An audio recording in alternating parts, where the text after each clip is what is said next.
Boa tarde a todos.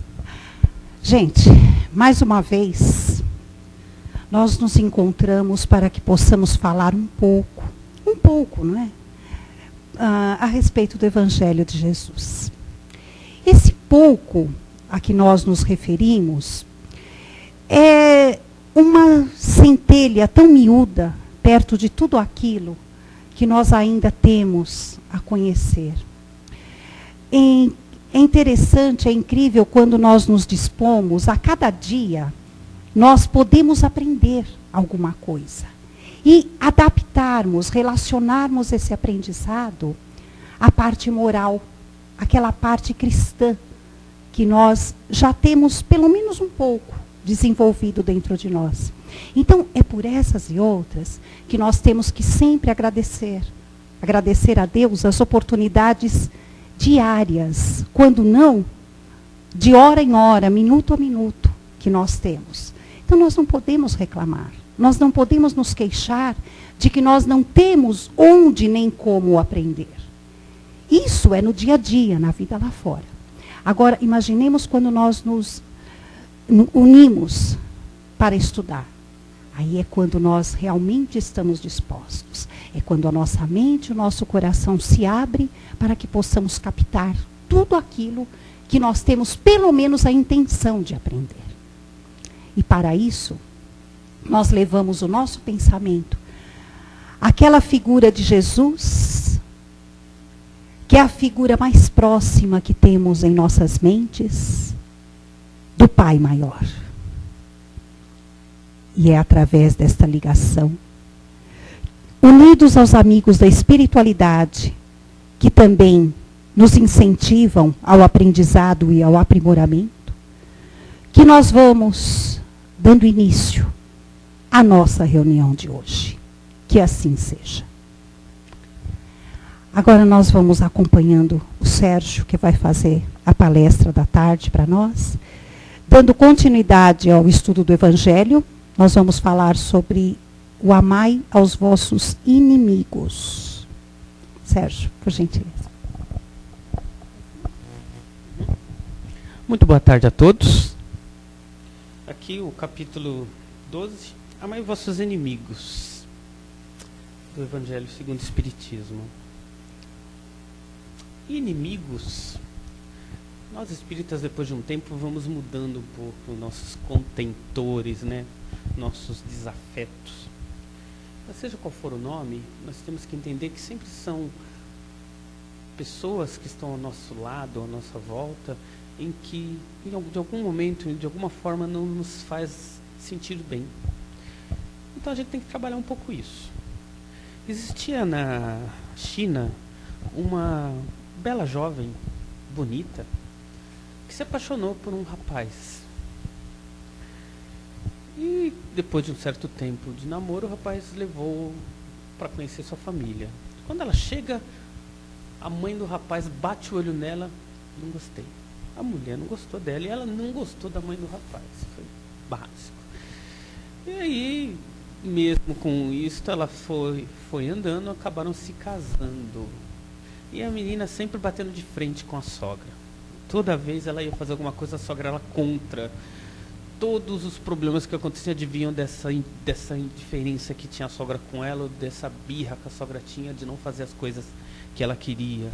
Chegou um tempo em que essa menina, então, já insatisfeita com essa condição, soube que existia um sábio lá no alto da montanha que poderia ajudá-la. Então ela sobe a montanha, vai até o sábio lá, e chega para ele e fala: olha, não aguento minha sogra. Alguém tem problema com sogra aqui? Não, ninguém, né? Sem problema nenhum. Exatamente, ninguém tem problema com sogra, ninguém é sogra. Não. Então, essa menina, então, conversando com o sábio, pergunta: olha, eu tô com um problema sério com a minha sogra, não sei o que eu fazer. Sabe, olha para ela, pensa e fala: tem uma solução para você. Pega ali naquela prateleira aquela raiz lá. Ela pega a raiz, tá, o que eu faço com isso? Aí você faz o seguinte: você rala, põe no fogo e dá como chá para sua sogra. E o que aconteceu? Ela vai morrer depois de um tempo. Não é isso que você quer? Ela pensou, levou um susto na hora. Não é isso que você quer? A menina: Tá bom.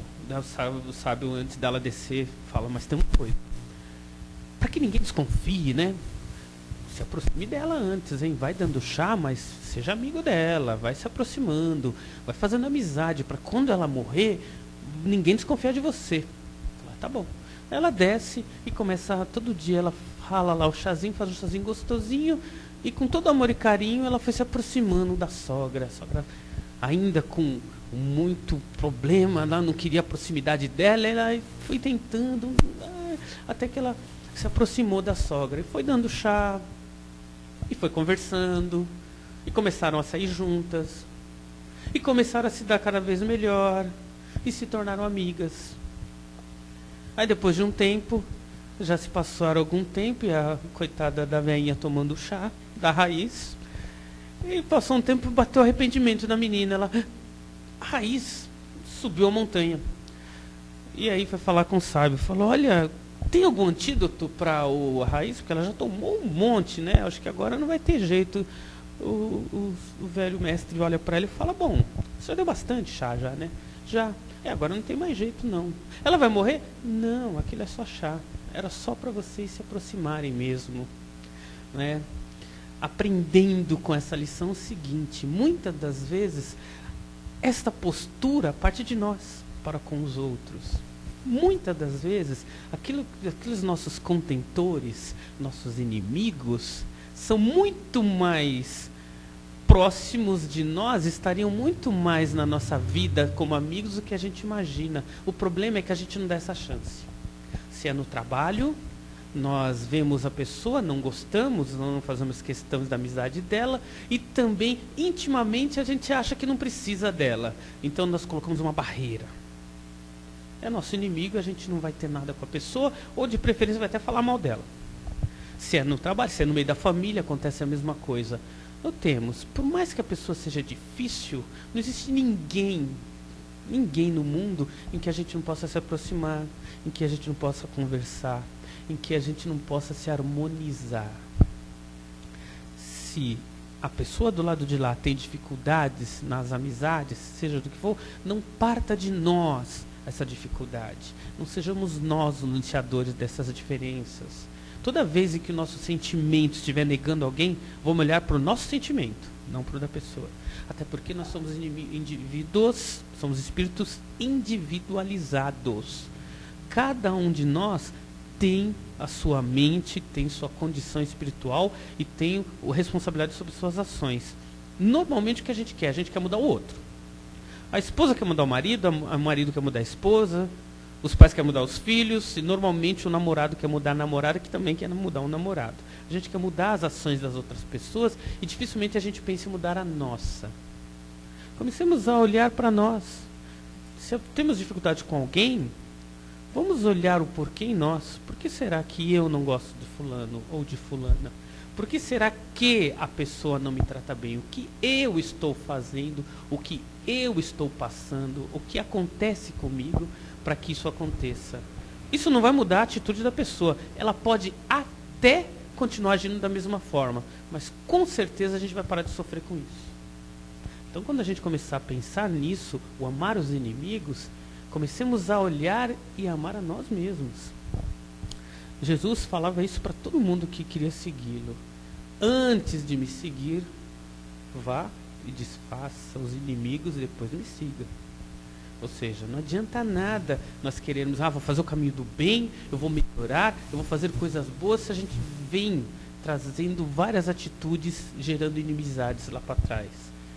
Não vamos esquecer que todo inimigo plantado na Terra, mesmo encarnado, são inimigos que vão ser nossos inimigos também em outras encarnações. Pior ainda, né? Quando Jesus falava para a gente ir desfazer as nossas inimizades, era para a gente não sofrer o ataque deles quando eles estiverem desencarnados. E essa é uma boa também para nós que somos espíritas, então. Não tenhamos inimigos, hein? Porque é melhor desfazermos a inimizade em vida, porque em morte é mais difícil. E quando esse dito inimigo nosso desencarnar, ele vai continuar nosso inimigo até do outro lado. Então é melhor que nós, em vida, aproveitando a vida também dessas pessoas, desfazermos o mal nos livrarmos das condições de desequilíbrio e seguir a nossa vida. Recentemente, na televisão, teve uma senhora, uma mulher, ela estava fazendo uma pergunta na TV, e era a seguinte: olha, meu marido me traiu. Eu perdoo ou não perdoo? Era essa a pergunta dela. E a pessoa que deu a resposta deu uma resposta bem coerente. Ela falou: você tem que perdoar sempre. Falou: você, lembrando de Jesus, 7 vezes 77, você tem que perdoar sempre. E ela então, acho que não entendeu muito a resposta. Então tem que voltar a morar com ele? Não, essa é uma decisão sua. Perdoar sempre. Se a senhora quer voltar a morar com ele, é uma outra história. Isso nos lembra o Divaldo, falando sobre isso. Ele dizia o seguinte: muitas das vezes a gente tem dificuldade muito grande de perdoar ou de harmonizar os sentimentos, porque nós tendemos a lembrar de quem nos fez o mal. E ele cita os trabalhos de uma tal de Anna Cassartia. Cassartia foi uma psicóloga americana que escreveu sobre o perdão. Ela dizia o seguinte: perdoar é uma coisa, lembrar é outra. Ela dizia que você só consegue perdoar a partir do momento em que você se põe a não lembrar mais daquela condição. O sentimento a gente vai ter, não adianta. E o Divaldo colabora com isso. Ele diz o seguinte: essa coisa de você falar, perdoa seus inimigos e acabou, isso não existe. A gente tem que perdoar os inimigos consciente, mas o sentimento vai permanecer por um tempo, não tem jeito. Não adianta falar, não perdoei porque eu ainda continuo sentindo ressentimento, isso é natural. Todos nós sentimos. É natureza humana. Se alguém nos faz o mal, nós continuamos a sentir por um certo determinado tempo esse ressentimento, esse peso no coração, por causa da pessoa. É normal, não tem nenhum espírito evoluído que sofre o mal feito por alguém e no outro dia fala, eu perdoei e eu não sinto nada. Você vê, não, é uma maravilha. Isso não existe. Não existe. Nós temos que entender o seguinte: não querer o mal da pessoa, não pagar o mal com o mal. Como nós conseguimos fazer isso? Evitando pensar nisso. Mas o sentimento, ele não tem jeito, ele vai continuar por um tempo até ele sumir. Mas ele só vai sumir se a gente começar a deixar de lembrar disso. Esse é o ponto que o Divaldo comenta, que essa Anna Cassartia escreve nos livros, que nós temos que começar a mentalizar coisas boas para nós e para a pessoa, e aí está a dificuldade, porque quando nós temos um inimigo, nós não queremos o bem dele. Ele tem que sofrer, ele fez sofrer, vai sofrer também. Então, normalmente, a gente quer que a pessoa sofra, porque é nosso isso, está no nosso inconsciente. A gente quer que a pessoa pague da mesma moeda, olho por olho. Ele me fez, vai ter que comer o pão que o diabo amassou. A gente quer isso no nosso inconsciente. Por mais que a gente seja bonzinho, no fundo do coração, a gente tem que se analisar. Então, a gente não pode, tem que lutar contra esse nosso sentimento e começar a desejar, mentalizar o bem da pessoa. Mas o meu sentimento, isto vai levar um tempo para passar, não vai ter jeito. Mas mentalizar o bem, começar a não lembrar do que ocorreu, é um tratamento para nós, para a gente superar isso. E aí a gente consegue perdoar o inimigo. O sentimento vai ficar por um tempo, não vai ter jeito não. Tá? Mas ele some depois de algum tempo, bastando nós mudarmos a forma de pensar. Isso é normal. Não vai chegar daqui uma semana e já perdoei e vou voltar a andar de mão dadas com a pessoa. Não, isso nem precisa acontecer. O Divaldo até comenta o seguinte, nós achamos até interessante e relevante para essa palestra, que é o seguinte: pode até acontecer o contrário, de repente. A pessoa não gosta da gente, não gosta e acabou. Ela não quer saber da gente por alguma coisa que a gente já... De repente a gente fez e sofreu isso. Fez a pessoa sofrer? Não importa. Mas digamos que eu não quero ter a pessoa como inimigo. Mas a pessoa não quer vir nem pintada de ouro. O que eu vou fazer? Eu vou tentar.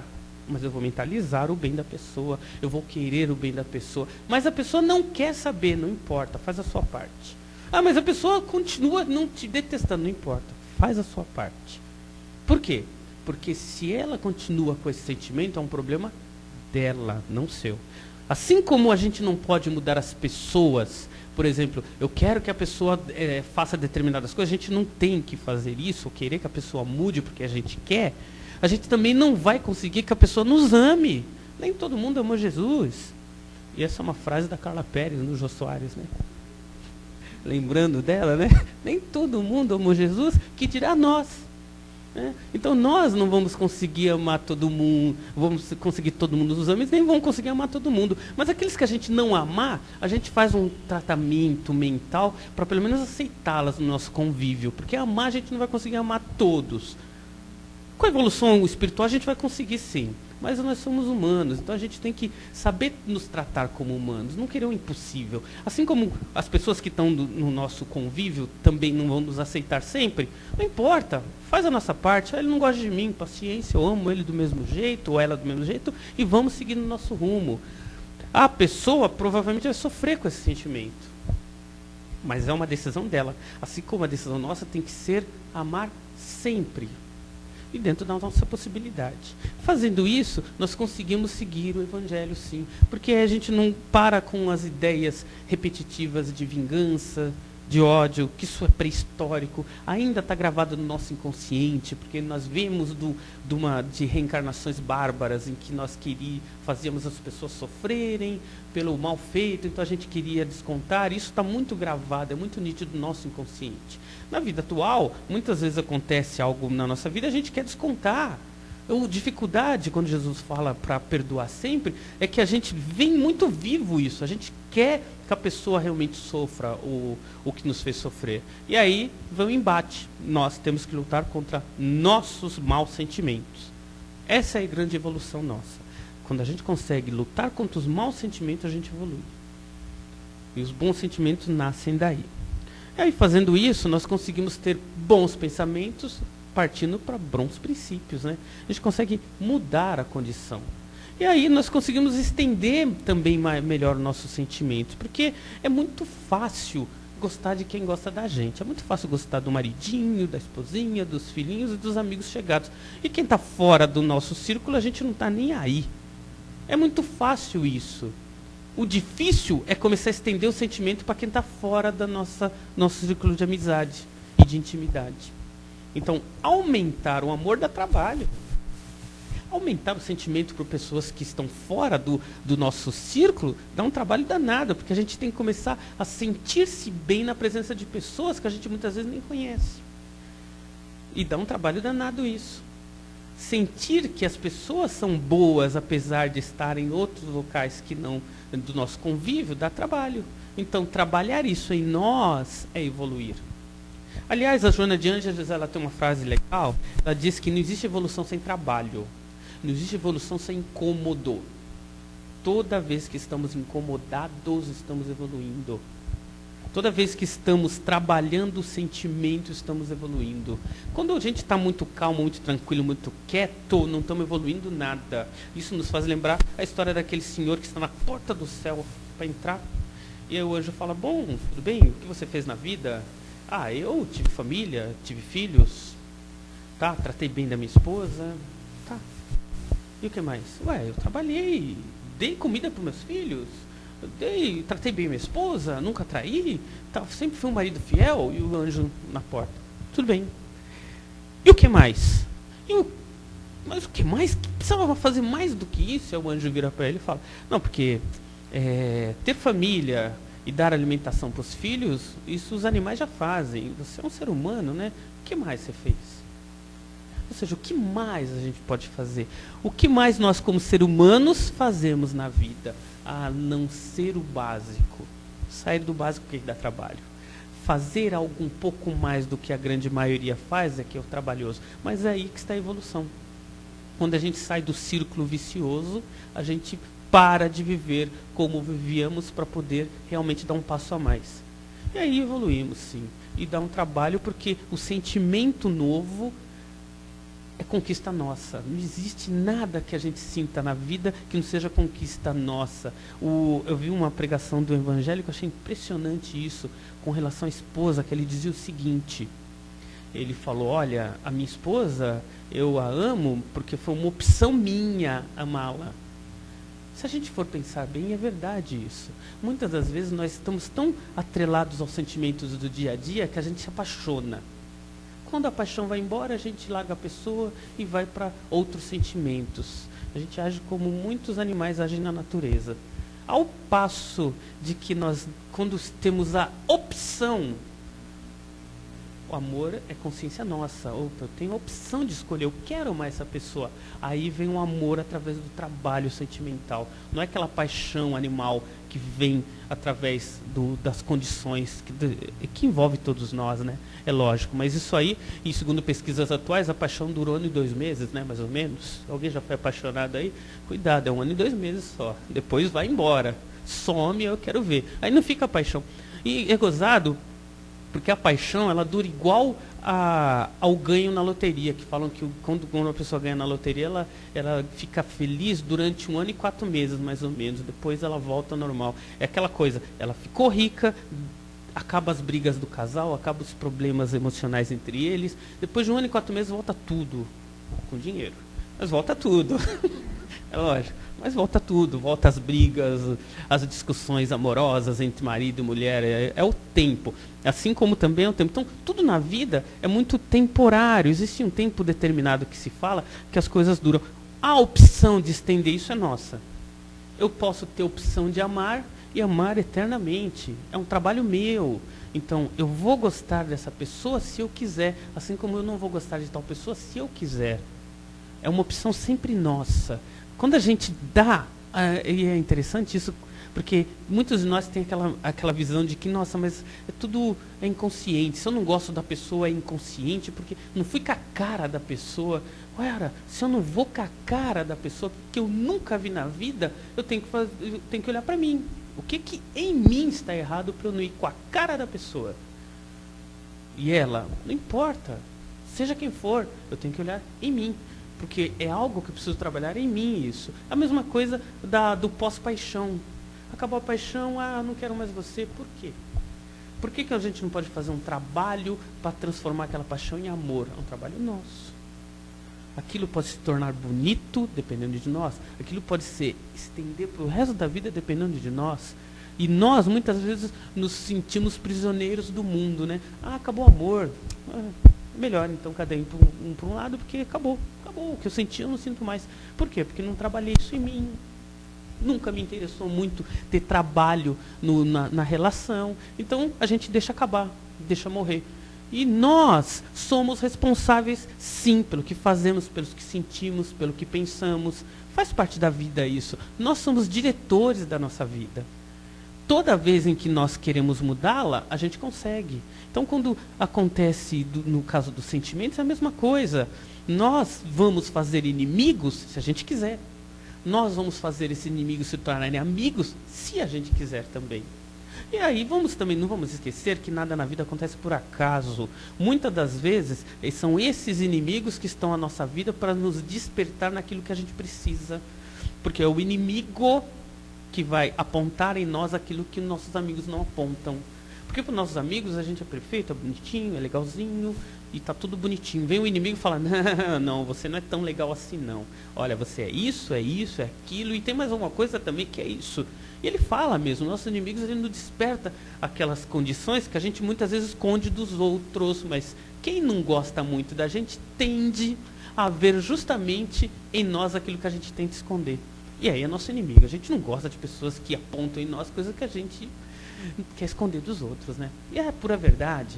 Então a gente tem que trabalhar isso em nós também, né? O Lin Yan, A Arte da Guerra, o homem que escreveu A Arte da Guerra, ele escreve o seguinte no livro: mantenha os amigos próximos, os inimigos mais próximos ainda, né? Porque a gente sabe a atitude deles. Né? Ele foi um filósofo, ele foi general da guerra e depois se tornou filósofo escrevendo sobre a guerra. E o que ele quer dizer com isso? Que as pessoas que temos tendência a ter trabalho com ela, a gente tem que aproximá-las de nós. Por quê? Porque a atitude dela não vai ser mais inesperada. Tudo que ela fizer a gente já vai saber com antecedência. Então e com a grande vantagem, né? Se a gente consegue aproximar essas pessoas, a inimizade some. Então, é uma atitude nossa. Se a gente consegue aproximar as pessoas, a gente consegue transformar aquilo que era inimizade em amizade. O que acontece de ruim nisso, né? É que ele vai parar de olhar os nossos defeitos. Mas não se preocupem não, que aí vem outros inimigos. É natural. A natureza é pródiga nisso. Toda vez que a gente consegue se dar bem numa amizade, não era para dar, deu certo, vai vir sempre alguém e vai nos apontar. Isso é bom. O mundo é feito disso. Não adianta a gente achar que a gente está no mundo para encontrar uma situação estável. Essa situação estável é a perdição do homem. Toda vez que o homem chega na situação estável é porque ele não quer fazer mais nada na vida. Aí morre, né? Porque não tem mais nada para fazer. A situação do mundo é de instabilidade. A instabilidade é que faz o homem procurar, dentro dessa incerteza, o seu lugar ao sol. Pena quando encontra, porque quando encontra o lugar ao sol, ele para de evoluir. Então, por que no mundo existe mais pessoas com necessidade e só algumas pessoas dizem que existe no mundo 3% de pessoas que têm muito dinheiro? 97% das pessoas estão procurando se virar. É assim, porque 97% de nós precisa mesmo se virar na instabilidade, porque senão a gente para. O mundo é feito para os instáveis. A gente procura a estabilidade, mas é utopia. A gente quer um emprego perfeito e vamos caçar esse emprego mudando, estudando, trabalhando mais, até encontrar essa tal dessa estabilidade. Mas essa utopia vai fazer a gente evoluir. A gente quer melhores amizades e vamos caçando através dos amigos, através da interação entre pessoas. A gente quer um melhor marido, uma melhor esposa, e a gente vai procurando isso na sociedade, ou transformando a pessoa que está na nossa volta, porque a gente quer aquele mundo estável, onde de nada sai do equilíbrio. Então a gente vai se transformando. Essa é a mágica da evolução. A evolução é, se a gente pegar diamantes em pedra bruta, a gente vê que ela é escura. E o que as pessoas fazem para lapidar? Eles jogam os diamantes num tonel e faz com que esse tonel gire para que uma pedra bata sobre a outra. Por quê? Porque o próprio diamante vai se lapidando. Uma pedra vai batendo sobre a outra e vai saindo brilho. Nós somos diamante em pedra bruta. É justamente o mundo é como esse tonel. Ele está girando fisicamente, né? E nós estamos nos lapidando uns aos outros para que saia a pedra bruta e saia o diamante que está dentro de todos nós. Mas a gente não consegue, se a gente pegar um diamante sozinho, ele não consegue se autolapidar. Então Deus é tão amoroso que ele pega vários diamantes, colocam todos juntos e através da batida de uns dos outros, ele vai se lapidando e vai brilhando. E olha só que interessante como ele é bem parecido com a nossa vida. Quando um diamante está totalmente lapidado, ele sozinho consegue lapidar vários à sua volta, porque como ele está liso, ele consegue bater em vários outros e tirar brilho de todos. É a questão da evolução. Espíritos, quando estão melhores, conseguem gerar evolução em vários ao mesmo tempo, assim como o diamante. Mas com uma história legal, né? Todos do tonel vão brilhar um dia. Assim como todos nós vamos brilhar um dia. Muita paz a todos.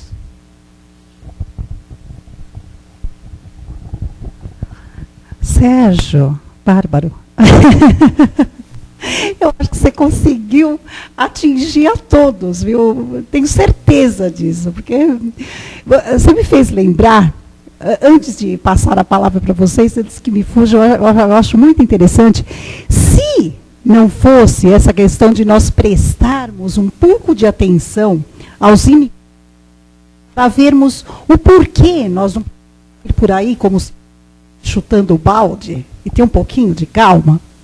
Nós lembramos, eu lembrei, né, pelo menos, de uma passagem de Paulo, quando Pedro chega até ele, tentando explicar uma situação que Tiago estava vivendo em Jerusalém. Que Tiago, ele estava sendo, aos olhos de Paulo, levado pelos fariseus, pelos judeus, e estava deixando o cristianismo de lado. E Paulo estava assim, né, propenso já a brigar com Tiago por causa disso. Onde já se viu, você está traindo ao mestre, você está pendendo dos lados dos fariseus. E quando Pedro chegou até ele, pediu até para ter um particular com ele, falou: Paulo, preste atenção numa coisa. Nós, de uma certa forma, dependemos dos judeus. Nós dependemos dos fariseus, porque eles estão ajudando com que nós possamos manter a casa do caminho em andamento. Então nós não podemos condená-los, nos colocarmos como inimigos muitos daqueles que são auxiliados na Casa do Caminho, principalmente por Tiago, que era na época tomava conta da casa, eles, quando se reabilitam e saem de lá, eles passam a ajudar financeiramente a casa. Demos costas para eles assim de repente. Então, para vermos que até aí existe uma questão de interação, quer dizer, por isso que os cristãos iriam abandonar dos judeus. E nem por isso fazer ao contrário. Eles tinham que ponderar, ir levar a situação. É uma questão da sensatez. Por quê? Porque se eles não fizerem, se eles não aceitassem aquela ajuda pelo fato deles serem judeus, o cristianismo, a Casa do Caminho pararia de funcionar. Então nós temos que ponderar, olha, até essas coisas. Não é? Então a questão da inimizade é relativa. Então, gente, alguém gostaria de comentar alguma coisa?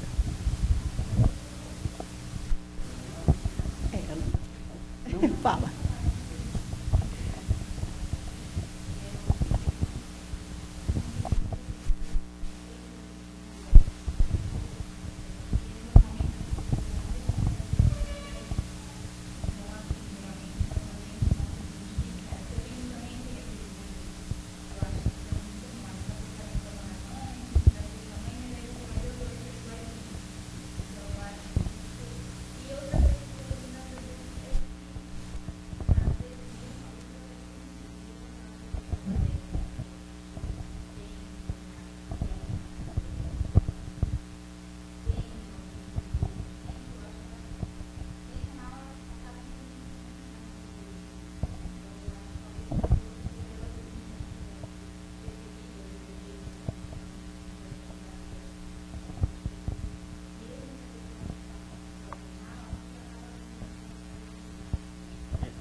Tem tudo a ver. Na verdade, não existe o mal, é uma criação humana, né? Ações do dia a dia são transformadoras. Todas as ações são transformadoras, né? E aquilo que a gente nos toca e nos dá, por exemplo, sentimentos não tão bons, é porque a gente naquele momento não está entendendo. Naquele momento, naquele instante, mas puxa, tinha que acontecer, furou o pneu do meu carro. Ai, caramba, eu vou lá trocar o pneu. Mal sabemos que às vezes aquele atraso vai fazer com que lá na frente a gente deixe de sofrer um mal maior. Então não existe nada por acaso. Existe a simples ações e consequências acontecendo todo o tempo, mas tudo para a nossa melhora. Tudo.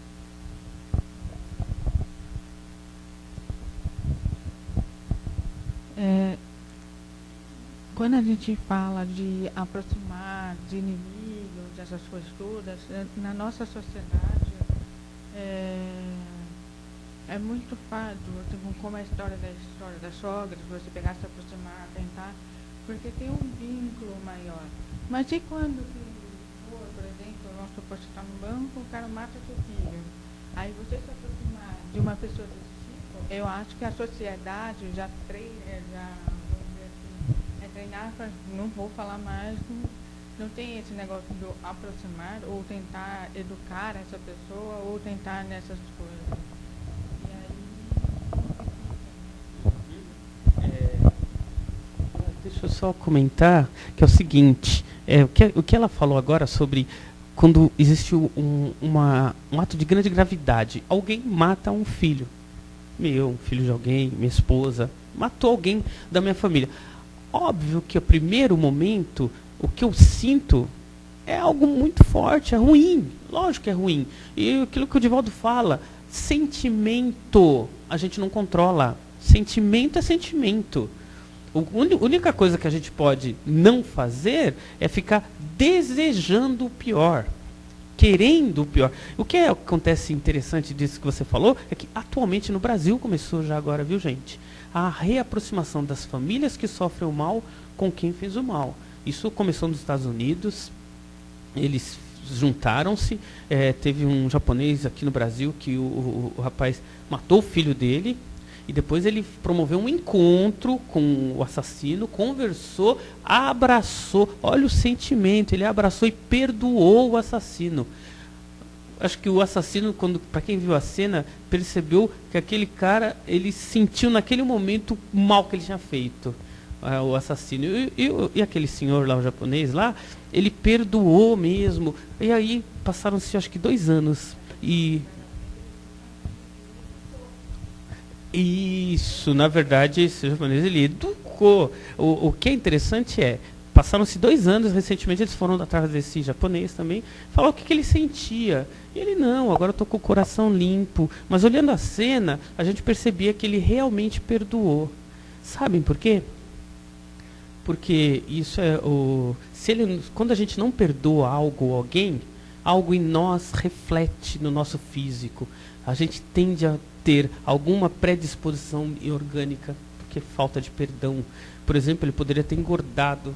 E normalmente quando a gente tem um sentimento desequilibrante, o nosso organismo responde a isso, porque é algo que nos faz tão mal que nós respondemos com uma doença, com uma predisposição orgânica, com algo na nossa vida que vai fazer muito mal. Então, Jesus, quando falava para perdoar, era remédio também. Vamos perdoar para não ficar doente.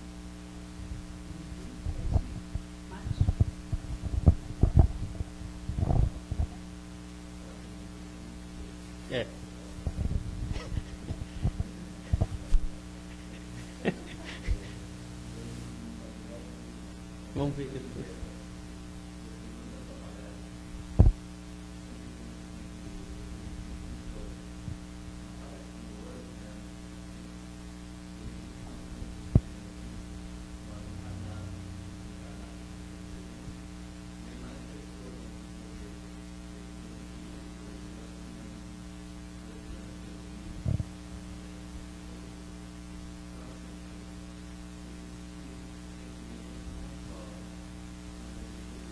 Uhum.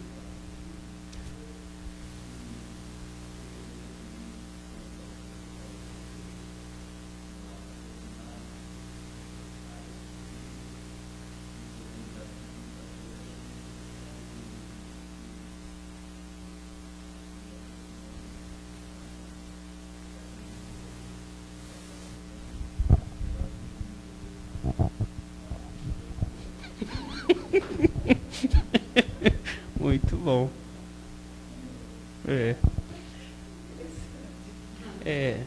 E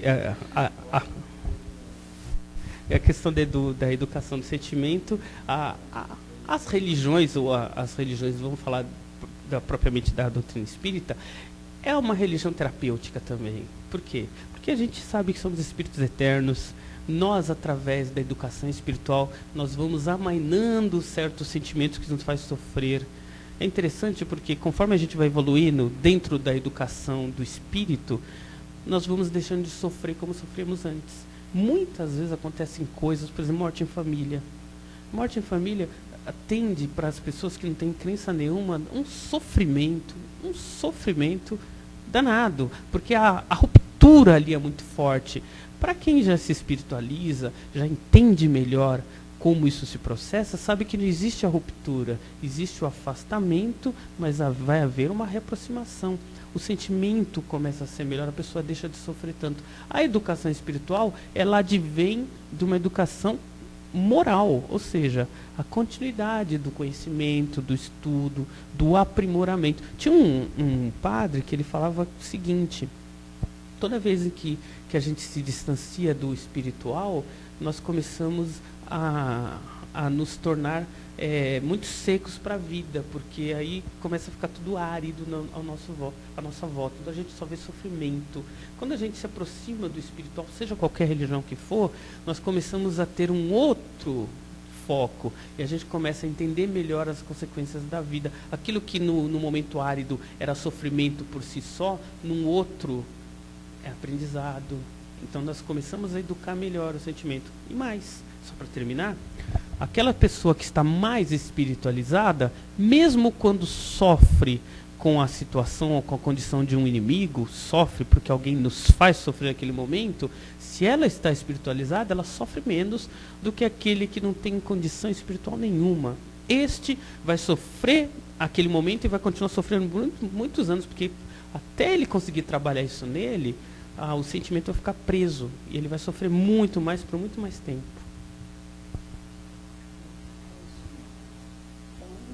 São sentimentos a serem educados, né, gente? Acho que o Sérgio deixou bem clara essa mensagem. E nesse capítulo, ele faz uma distinção, Kardec faz uma distinção.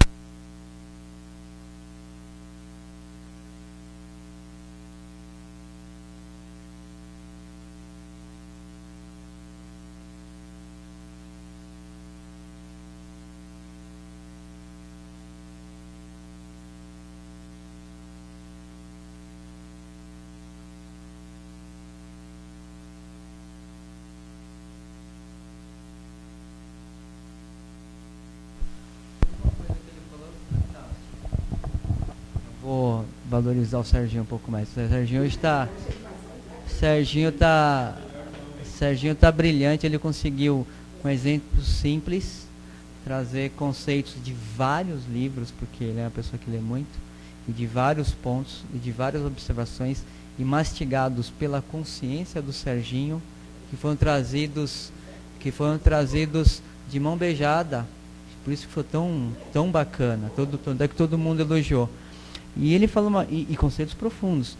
Recentemente, nós lemos num livro, num artigo, uma coisa muito legal, e ele comentou de um filósofo, que nesse momento agora, nem 70, 200 anos para trás, não, agora.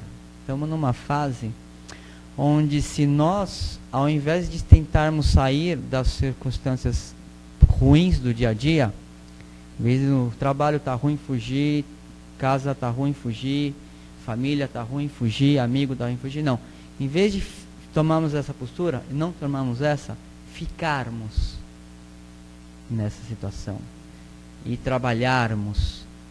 Muitas dessas pessoas que estão nas situações ruins, nós acabaremos convertendo, aprendendo e tornando e criando grandes amizades e grandes novos vínculos. Foi o que ele falou, é melhor você estar perto do inimigo, que com o tempo você vai falar, poxa, aquele lá é tão igual quanto eu, tem os problemas do que eu, e no fundo pode se tornar grandes amigos. E essa ponto agora, nessa fase de regeneração, onde estamos mais energia, onde as coisas giram mais rápido, até o tempo, converter do ruim para o bom rapidamente, destruindo esse foco de inimizade e criando uma amizade, é muito mais fácil e muito mais atual. Até porque o grande planeta inteiro está sofrendo muito. Então é melhor ficarmos e tentarmos mudarmos tudo para melhor. Ou seja, a coisa foi colocada na nossa mão. Interessante, né?